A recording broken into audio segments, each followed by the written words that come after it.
ليتني لم أعرفكم معرفة والله جرت ندما لعل أصداء نداء علي إلى يوم الناس هذا. إذا عندك قلب تشوف الأصداء بمسجد الكوفة، سلوني قبل أن تفقدوني. ولا يأثر هذول شنو مشكلتهم؟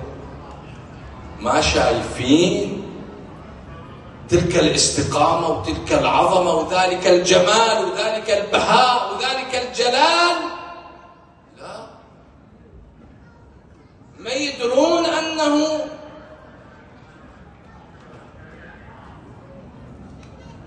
وإنه ليعلم بأن محلي منها محل القطب من الرحى، أن محلي محل القطب من الرحى، ينحدر عني السيل ولا يرقى إلي الطير.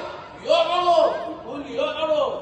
لكن هذه الحالة التي يتحدث عنها القرآن الكريم جحدوا بها واستيقنتها أنفسهم ظلما وعلوا. اكو آفة نفسانية، ظلما وعلوا، مو لجهلهم، لمرضهم. ظلما وعلوا، فانظر كيف كان عاقبة المفسدين. إذن العلم النافع، العلم الفعال، مضافا إلى السلامة الفكرية، يحتاج إلى الصحة النفسية. سلامة فكرية وصحة نفسية يساوي استقامة عقدية وسلوكية. هذا خلاصة المطلب. هسه الوصول إلى اليقين ممكن لا مو ممكن؟ ممكن، بل وظيفة كل مكلف كل عاقل أن يسعى إلى مرتبة اليقين. هدى للمتقين وبالآخرة هم يوقنون بتعريفهم.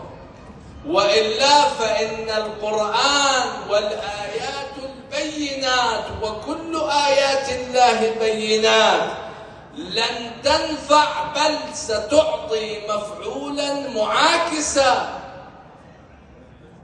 وننزل من القرآن ما هو شفاء ورحمة للمؤمنين ولا يزيد الظالمين إلا خسارة، زادتهم نفورا. يحتاج إلى المقومات الأخرى حتى يصل.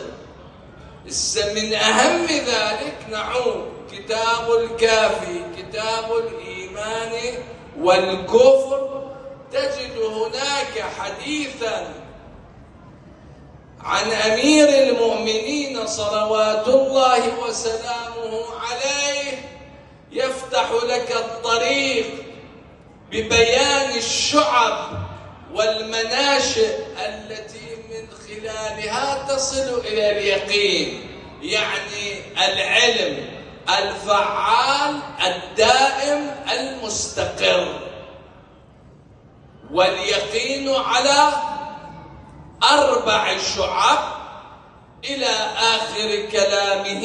إذا أتيح لهذا العبد أن يمثل بين يديكم في يوم من الأيام، في قابل الأيام، من أروع الأحاديث المفتاحية للوصول إلى تلك السلامة والوصول إلى تلك الثمرة المرجوة.